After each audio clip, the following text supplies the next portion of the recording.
결혼한 지 올해로 3년하고도 6개월 차네요. 신혼 때는 거의 매주 찾아뵈면서 중간에 오해도 있긴 했지만 시어머니와 잘 지냈거든요. 그런데 이혼한 신호가 난데없이 시어머니와 제 사이를 이간질하기 시작하면서 모든 게 다 꼬여버리고 말았습니다. 친정은 지방에 있어서 자주 찾아뵙지 않아요. 하지만 신혼 때는 거의 매주 시댁에 가야 했습니다. 저희 일하느라 정신없을 텐데 먹을 거 해놓았다 하시면서 밑반찬 해놓은 거 가지러 오라고 매주 연락을 하셨지요. 그런데 그 주기가 일주일에 한 번꼴이다 보니 주말에 제대로 쉬지도 못하고 매번 시댁에 가야 했어요. 마음 써주시는 건 감사할 일이지만 솔직히 너무 부담스러웠습니다. 며느리 입장에서 아무리 시어머니가 편하게 대해주신다 하더라도 시댁이 제 집처럼 편할 수가 없는 법이잖아요. 거기에 매주마다 가야 하니 어디 놀러 나가지도 못하고 친정은 지방이다 보니 명절 때 아니면 찾아뵙지도 못하는데 그것도 불공평하다 싶어서 속도 상하고 그랬어요. 하루는 제가 너무 몸이 안 좋아서 남편 시켜서 이번 주엔 못 갈 것 같다 말씀드리라 했습니다. 아픈 몸 이끌고 회사 출근해 있는 저한테 아침 대바람부터 계속 전화를 해서 너네 먹으라고 해놓은 건데 왜 안 가져가느냐 엄청 뭐라고 하셨어요. 안 가겠다고 말한 아들 눈치가 보이는지 저보고 자꾸 남편 설득 좀 하라고 전화를 하시는 통에 엄청 고생을 했습니다. 그런데 저는 여태까지 오해를 하고 있었네요. 매주마다 가야 한다는 게 부담스럽고 불편하고 그랬는데 어머님이 다른 이유는 없으셨고 정말 저희 먹으라고 해놓으신 반찬 가져가라는 연락이었던 거예요. 몸이 하도 안 좋아서 남편만 보냈는데 어머님도 반찬만 가지러 오는 건데 뭐하러 매번 둘이 오느냐며 대수롭지 않게 여기셨다는 거지요. 저랑 남편은 그런 것도 모르고 어쩔 때는 사소하긴 하지만 말다툼까지 하고 그랬으니 아무튼 덕분에 그 뒤로부터는 별 어려움이 없었습니다. 굳이 주말이 아니어도 남편이 퇴근길에 시댁에 들러서 가져가고 해도 되었으니 말이에요. 그렇다고 해서 제가 시댁에 발 끊고 그랬던 건 아니에요. 한 달에 한두 번 정도는 저도 직접 방문해서 안부도 묻고 반찬 감사히 먹고 있다고 인사드리기도 했고요. 매달 용돈 보내드리는 거야 친정에도 보내고 있으니 그건 생색낼 게 아니라고 생각했고요. 어떤 때는 남편 대신에 제가 퇴근길에 시댁에 들러서 반찬을 받아오는 적도 있었습니다. 매주마다 방문해야 한다는 부담도 없어지고 시어머니도 딱히 별 생각이 없으시다는 걸 알게 되니 오히려 관계가 더 돈독해지더라고요. 남편하고 시댁 관련한 일로도 이야기 나올 것도 없어졌고 말입니다. 남편이 괜히 어머님 눈치 본다고 저까지 데리고 다니며 생긴 사소한 오해긴 했는데 지금이야 이렇게 편하게 말하지 실제로는 신혼 때 이걸 가지고 많이 싸웠었거든요. 그러니 그 이후부터는 다툼도 없어졌고 제가 시댁에도 잘하니 남편도 그거에 대해서 제게 고마워하고 여러모로 좋은 점이 더 많아졌어요. 그렇게 여지껏 길다면 긴 시간을 정말 고부간의 갈등은커녕 남편하고 말다툼하는 거 하나 없이 잘 지내고 있었거든요. 그런데 요 근래 난데없이 신호가 저희 인생에 깜빡이도 켜지 않고 확 끼어들면서 여러 가지 오해가 생기고 그것 때문에 이번에 한바탕 하게 되었습니다. 제가 신호와 그동안 아무 일도 없었던 이유는 단 하나였습니다. 올해로 마흔인 신호가 이혼을 하게 되면서 갈 곳이 없어서 시어머니 댁으로 들어와 같이 살게 되었거든요. 시어머니도 처음에는 저한테 넌지시 시집 보낸 딸이 다시 집으로 들어오는 게 부담스럽다고 쟤는 뭔 짓을 했길래 이혼이나 당하냐고 하면서 싫어하셨습니다. 아무튼 저도 그동안 지방에서 떨어져 살고 있던 신우와는 얽힐 일이 없어서 좋았는데 신우가 시댁으로 들어와 살게 됐다는 소식이 달갑지만은 않았습니다. 신우와는 첫 단추부터 잘못 끼워졌고 잘 지내기는 글렀다. 멀리 살아서 다행이다 하는 생각을 가지고 있었거든요. 남편도 신우와는 그렇게 가까운 사이가 아닌 듯 보였어요. 저희가 봄에 결혼식을 올렸는데 신우는 멀리 떨어져 살다 보니 연애하는 기간 동안 신우를 한 번도 만난 적이 없었습니다. 신우를 처음 보게 된 게 결혼식이었으니 남편과 신우가 남매이긴 하지만 얼마나 대면대면한 사이인지 알 수 있는 부분이었어요. 신우를 처음 봤을 때 저는 신부 대기실에서 잔뜩 긴장한 상태라서 신우와는 내가 네 남편 누나네 하면서 평범한 대화 나눈 거 말고는 잘 기억도 나지 않았거든요. 그런데 결혼식 마치고 나서 신우가 정말 보통이 아니구나 하는 걸 알게 되었어요. 식 마치고 나서 뷔페에서 결혼식 참석해주신 하객분들께 인사를 드린다고 여기저기 돌아다니고 있었지요. 신우 가족들의 첫 인상은 가히 충격적이었습니다. 그래도 제가 발품 손품 팔아가며 꼬치꼬치 비교해가며 정한 예식장이었고, 식사 또한 뷔페로 나오긴 하지만 음식 가짓수보다 퀄리티에 신경을 쓴 나름 고급스러운 뷔페였어요. 저도 한 번씩 다 먹어본 것들이고 제가 한 음식은 아니지만 신경 잘 썼다는 소리 들을 만큼 자신이 있는 부분이었거든요. 그런데 신우는 인사하러 들른 저희한테 결혼 축하한다, 잘 살아라 그런 소리가 아니라 뷔페를 잡아도 뭐 이런 곳으로 잡았냐고 하면서 음식이 가짓수도 몇 개 없다고 하면서 툴툴대더군요. 그렇게 말하는 신우 앞에는 가지가지 종류별로 다 담아온 음식 접시 말고도 한 접시 가득 떠온 육회랑 1인당 개수가 제한되어 있는 스테이크가 산더미처럼 쌓여 있었어요. 먹을 게 없다고 하는 사람치고 식탐이 참 많아 보였습니다. 정말 육회를 그렇게 산처럼 높이 쌓을 수 있는지는 처음 알았다니까요. 다른 사람도 아니고 가족인데 참석해준 다른 분들 먹을 것까지 그렇게 다 챙겨서 와야 했나 싶었지만 별다른 말은 하지 않았습니다. 자기 남편이나 자식들 맛있는 거 먹게 해주고 싶다는 그 마음은 알겠지만 욕심이 너무 사나워 보여서요. 그리고 그때 저는 신우랑은 가깝게 지낼 수 없겠구나 하는 생각을 하게 되었지요. 그렇게 남편 챙기고 자식들 챙기더니 결국엔 이혼당하고 그 아끼던 자식들은 남편한테 떠넘겨놓고 시어머니 댁으로 들어와 살게 되었다니 솔직히 저는 좋을 게 하나도 없었지요. 신우랑은 가깝게 지내진 못하겠다는 생각을 하긴 했지만 제가 결혼하자마자부터 신우한테 거리 두고 그랬던 건 아닙니다. 제가 나서서 친하게 지내자고 하지는 않았지만 한번 첫 인상이 안 좋았다는 이유만으로 사람을 싫어하지는 말자. 아무리 싫어도 내 남편의 누나고 이제는 내 가족이다 하면서 있었어요. 남편이 신우와 가깝지가 않으니 둘이서 서로 연락은 따로 하는 것 같아 보이지도 않았고 그런 신우가 저한테 따로 친하게 지내자고 연락을 할 리도 없었습니다. 그렇다 보니 결혼 후 한동안은 모르는 사람보다 더 거리감이 느껴질 정도로 연락 한 통 없이 지냈어요. 그러다가 저한테 처음으로 신우에게서부터 먼저 연락이 오게 되었습니다. 무슨 말을 해야 하나 전화 받으면서도 많이 걱정이 되었는데 제가 말까지 할 필요는 없더라고요. 자기 할 말만 딱 하고 끊어버렸으니 말입니다. 조금 있으면 시조카 아이가 생일인 거 알지? 하면서 곧 있을 시조카 생일에 저희가 사줄 선물을 정했다면서 그게 뭔지 말해주더라고요. 찾아보니 250만 원 정도 하는 노트북 컴퓨터였어요.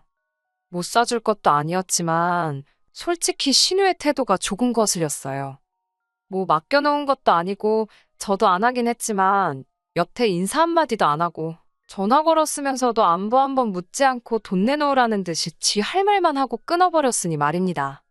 남편한테 이야기하니 시조카가 이제 초등학교 들어가는데 250만 원짜리 노트북이 무슨 소리냐고 지가 쓰고 싶어서 사달라는 것 같다고 하더라고요. 저도 어렴풋이 느끼고는 있었는데 자기 자식 생일 핑계로 갖고 싶은 걸 동생한테 말하다니 어이가 없었지요. 시조카 선물은 초등학교 입학 선물 겸 해서 책가방이며 이것저것 그 또래 아이들이 필요할 만한 것들로 다 챙겨서 보내줬습니다. 그것도 돈이 꽤 많이 들어갔어요. 저희가 자녀 계획이 딱히 없다 보니 아기 때부터 봐온 건 아니지만 시조카한테 잘해주고 싶었었거든요. 그래서 이거 고르고 저거 고른 게 다 따지고 보니 40만 원 정도 되더라고요. 신우가 별로인 거지 시조카한테는 좋은 외삼촌, 좋은 외숙모가 되고 싶었기에 아깝지는 않았습니다. 그렇게 챙겨서 선물을 보냈는데 신우는 왜 사달라는 건 안 보내고 필요도 없는 걸 보냈냐고 하면서 성질을 내더라고요. 남편이 어이가 없어 하면서 초등학생이 250만 원 노트북이 뭐가 필요하냐고 시조카 대학교 들어가면 더 좋은 거 나오지 않겠냐고. 조카가 그 정도 노트북이 진짜 필요할 때 되면 그때 물어보라고 하고 전화를 끊어버렸습니다. 그렇게 한바탕 싸우고 났더니 신우는 삐져가지고 시조카 생일 파티에 저희 오라는 이야기도 하지 않더군요. 어머님도 외손자 생일 잔치 간다고 잔뜩 기대해서 기다리고 있었는데 저희가 가질 않으니 생일 잔치는커녕 신우 사는 동네 근처도 가지 못하셨지요. 제가 고른 가방만 메고 나가도 시조카 학교 가서 절대 기죽지는 않았을 텐데 참 욕심이 험한 데다가 뒤끝도 장난 아닌 사람이라는 생각이 들었네요. 그래도 이 정도 가지고 신우랑 직접적으로 연을 끝내만해 하면서 다툰 건 아닙니다. 시조카 생일이 지나고 나서 반년 정도 지나서야 신우한테서 다시 연락이 왔거든요. 그간 있던 오해 풀 생각도 없어 보이고 그렇다고 해서 은근슬쩍 친한 척 말 거는 것도 아니고 대뜸 저한테 날짜랑 주소 하나 띡 찍어 보내놓더니 회사는 월차를 내든 해서 빠지고 그날에는 거기로 오라고 하더라고요. 무슨 일인지도 말해줘도 안 갈 판인데 말도 없이 저러니 어이가 없더라고요. 무슨 일이냐 물어도 손이 신우인 자기가 시키는데 이 집 서열맨 아래인 제가 말꼬리가 왜 이렇게 기냐면서 그냥 오라면 오는 거지 잔말이 많다는 겁니다. 그래서 뭔지도 모르겠는데 갈 생각 없다 하고 전화 끊으려고 했어요. 그러니 그제서야 왜 그러는지 이유를 말해주더군요. 그 주소는 신운의 시댁 주소고 그날이 신운의 시댁이 김장을 하는 날이랍니다. 그러니 저보고 와서 김장하는 것 좀 돕고 가라는 소리지요. 이 사람이 지금 영문도 모르는데 갈 생각이 없다고 했던 말을 이유를 말해주면 가겠다로 알아들었나? 싶었네요. 말도 안 되는 소리 하지 말라고 뭐하러 내가 1년에 15번밖에 없는 월차까지 써가며 내 돈 주고 기름값에 톨비까지 내가며 그 동네까지 내려가는 것도 모자라서 거기서 남의 집 김장까지 해줘야 되냐고요. 제가 충분히 갈 생각 없다는 뜻을 전한 거라 생각했는데 신우는 눈치 없는 척을 하는 건지 아니면 진짜 멍청한 건지 오히려 저한테 목소리를 높이면서 말대답 좀 하지 말라고 하더군요. 제가 말이 너무 많아서 싫다고 자기한테 이쁨 받고 싶으면 일단 말대답하는 그 버릇부터 고치라면서요. 어이가 없어서 아무 말도 안 하고 있으니까 제가 무슨 신우 말을 들어먹기로 했다는 걸로 이해를 했는지 잘 들어봐 하면서 하나하나씩 이유를 따박따박 짚어가면서 설명해 주더군요. 우리 엄마 그러니까 시어머니가 따로 김장을 안 하지 않는 거 모르냐더군요.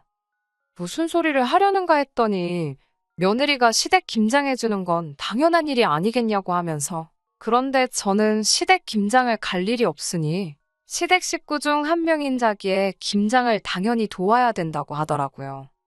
제가 여태껏 들어본 말 중에서 제일 어이없는 소리라서 저도 모르게 전화기에다 대고 피식하고 콧방귀를 뀌어버렸네요. 어이가 없으니까 화도 나지 않더라고요. 그래서 어디 얼마나 더 할 수 있는지 해보라는 식으로 나갔습니다. 신우랑 솔직히 첫 단추부터 엉망으로 끼워졌는데 싸우면 싸우는 거지 싶었어요. 언제라도 터질 일이었는데 그게 그날이었다 생각하기로 했습니다. 당연한 이야기지만 누가 봐도 억지 부리는 건 신우였으니 저는 신우네 시댁 근처에도 내려갈 일이 없었습니다. 신우도 제가 똑같이 성질 부리면서 달라들건 예상 못했는지 언성 높이며 내가 남의 집 김장을 뭐하러 가냐고 한마디 하니 제 기세에 눌려서 곧바로 꼬리 내리고 전화를 끊어버리더군요. 아무 말도 안 하고 있으니 우습게 보였나 싶어서 이참에 제대로 한번 보여준 부분도 없지 않아 있었습니다. 아무튼 그렇게 신우하고는 그 사건을 계기로 여태까지 연을 끊다시피 해서 지내고 있었거든요.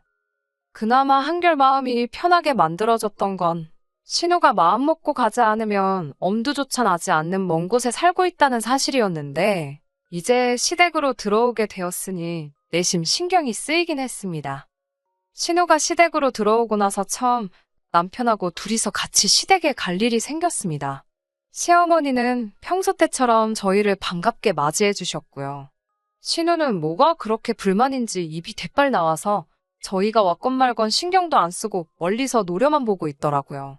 뒤통수가 얼마나 가렵던지 구멍이 나는 줄 알았네요. 아무튼 그날도 어머님이 해주신 반찬 맛보고 이래저래 이야기하다가 집에 돌아갔거든요. 그때까지는 아무 생각도 없었는데 언제부턴가 어머님이 반찬 해놨으니 가지러 오라는 이야기도 없어지고 아무튼 분위기가 평소와는 조금씩 달랐습니다. 사실 반찬 해주시는 거 감사하긴 하지만 안 해주셔도 크게 상관이 없는 부분이었거든요. 어쨌든 맞벌이 부부이기도 하고 그래서 집에서 밥도 잘 안 먹으니 말이에요. 그런데 이 반찬 때문에 아주 큰 사건이 일어났습니다. 어머님도 신우가 들어와서 정신도 없고 입이 하나 늘었으니 우리 해줄 만큼 넉넉하게 반찬을 못 해주시나 보다 했어요. 반찬 가지러 갈 일이 없다 보니 매주 시댁에 발걸음 할 일도 없었고 말이지요. 마침 회사 일이 엄청 바빠서 겸사겸사 시댁에는 따로 발걸음을 하지 않았습니다. 그런데 얼마 전에 어머님한테서 전화가 왔어요. 목소리는 화가 많이 나신 듯 들렸고 니들 나 좀 보자 하면서 평소와는 다른 날카로운 말투로 저희를 부르시더군요. 퇴근길에 남편과 만나 시댁으로 향했어요. 저희가 들어오자마자 어머님은 저희한테 버럭 화부터 내시더라고요. 니들은 먹을 거 안 해주면 도통 시댁에 찾아올 생각을 안 하느냐고요. 안 찾아뵌 건 사실이지만 일도 바빴고 그래봐야 그 기간이 한 달도 안 되었는데 제가 매주 시댁에 찾아가야 하는 오해를 했던 신혼 때 아니고선 시어머니하고 갈등은커녕 사이만 더 좋았는데 갑자기 왜 저러시나 싶더라고요. 그런데 옆에서 살쾡이 눈을 하고 팔짱을 끼고 있는 신우를 보니 그제서야 이 상황이 이해가 되었습니다. 신우가 시어머니랑 저를 사이에 두고 이간질을 했던 거예요. 신우가 시어머니 바통을 이어받아서 저한테 따지고 들더라고요. 너네같이 염치 없고 뻔뻔한 것들은 처음 봤다고요. 우리 엄마가 보살이나 마찬가지라면서 자기 전시모였다면 벌써 뺨싸다기부터 올라갔다나 어쨌대나 하는 겁니다. 대체 뭐 때문에 저러나, 그리고 중간에서 뭔 말을 했길래 어머님이 저러시나 한번 드러나보자 하고 가만 참고 있었지요. 이유는 간단했네요. 매주 그렇게 돈 한 푼도 안 내고 반찬을 가져갔다는 게 말이나 되지 않는다는 겁니다. 그러면서 자기가 이제 시부모님을 모시고 살게 되었으니 두 분 노후적은 관리를 자기가 하기로 했다고 매주 반찬 가져가는 것하고 해서 한 달에 200만 원씩을 자기한테 붙이라더군요. 그 말을 듣자마자 딱 알았네요. 신우가 시어머니를 꼬드겨서 저희한테 돈을 더 받아가려는 계획이었다는 걸요. 그래도 시어머니가 그런 말도 안 되는 꾀임에 넘어갈 거라곤 생각 못했습니다. 저희가 진짜 어머님이 해주시는 반찬 받기만 하고 입싹 닫은 게 아니었는데 말이에요. 이미 저희는 시댁에 매달 90만 원씩을 용돈이라고 해서 보내드리고 있었어요. 친정은 절반도 안 되는 40만 원만 보내고 있습니다. 이유는 어머님이 매달 해주시는 반찬 때문에 더 챙겨드리는 거였고요. 그런데 저희가 뭐 매주 반찬 받아가고 돈을 더 드리기로 계약이 되어 있는 것도 아니고 어머님도 사람인데 좀 쉬고 싶은 날도 있지 않으시겠나 해서 반찬값을 더 쳐드리는 거라고 말을 한 적이 없을 뿐이에요. 괜히 저희 먹을 거 해다 주시는 것 때문에 다른 볼일 못 보고 그러실 수도 있겠다 생각한 배려였지요. 그리고 매번 다른 메뉴 해주신다고 고민하고 고생하시는 거 감안해서 반찬값을 50만 원이나 넉넉하게 드리고 있었던 거였어요. 친정에는 얼마 보내고 있는지 액수를 말해줄 필요는 없었기에 아마양가에 똑같이 보내고 있다고 생각했나 봅니다. 신우는 그 점을 파고들고 친정보다 시어머니가 더 고생을 하는데 돈은 똑같이 준다고 하면서 돈을 더 받아 챙기기 위해 수작을 부려서 어머님 조종에 이간질을 했던 거였지요. 솔직히 이제부터 90만 원 보내는 대신에 100만 원으로 올려서 보내라고 했다면 이 정도까지 나오진 않았을 거예요.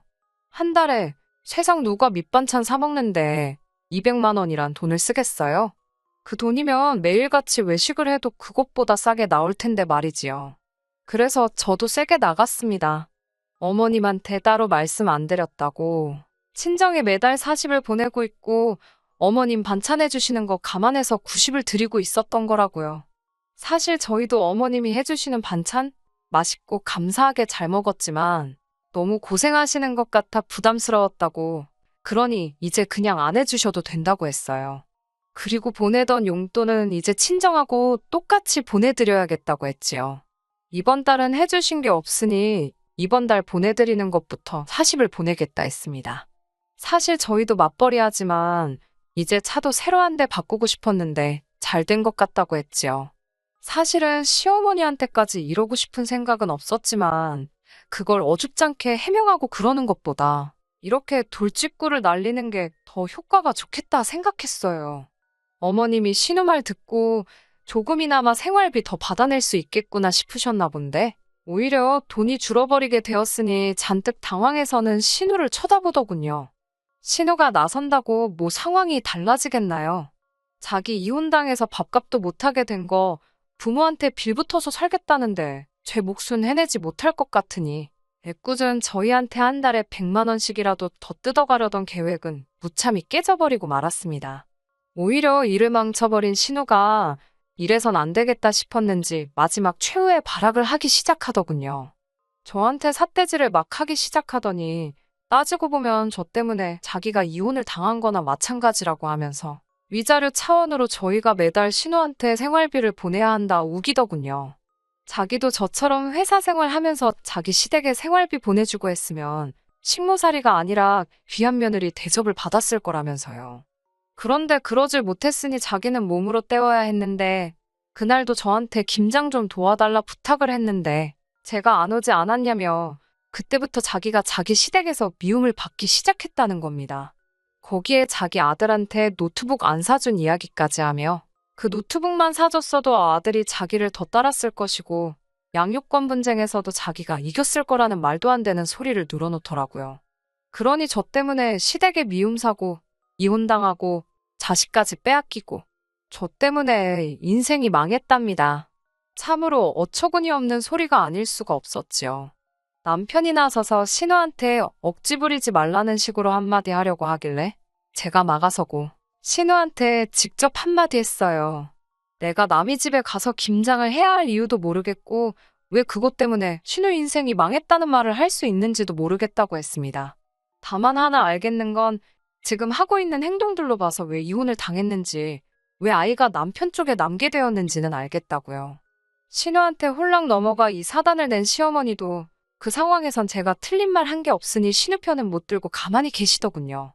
지난번에 김장오라 했을 때 충분히 보여준 것 같은데 잘 모르는 것 같아서 또 보여주는 거라고.